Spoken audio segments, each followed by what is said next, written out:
Em rơi trên màn hình nhỏ, em nhìn mãi một cái tên. Ánh sáng xanh trong căn phòng, đẹp mà sao lại buồn thêm.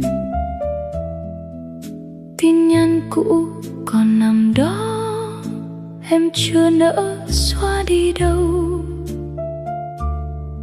Mỗi dòng chữ như còn ấm, mà người thì đã xa lâu.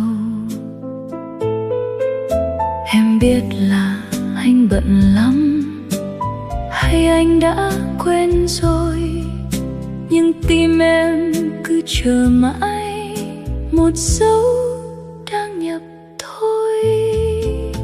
Em đợi tin nhắn anh giữa đêm dài không ngủ. Mỗi lần màn hình sáng là tim em lại run. Em đợi tin nhắn anh dù biết là vô nghĩa, mà sao em vẫn đợi như một thói quen cũ.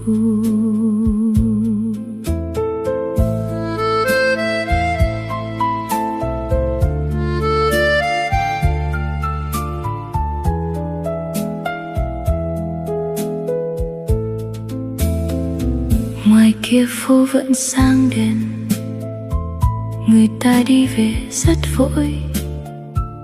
Chỉ mình em trong khoảng lặng, giữa yêu thương và xa xôi. Âm báo vang trong vô thức, em tưởng là anh nhắn về, rồi lại thôi chỉ im lặng.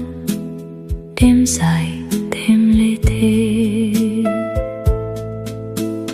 Nếu một ngày anh quay lại, chỉ cần một dòng thôi, em sẽ xóa hết chờ đợi. Nhưng giờ thì vẫn ngồi. Em đợi tin nhắn anh như đợi một điều không tới. Màn hình vẫn sáng mãi, mà lòng em thì tối.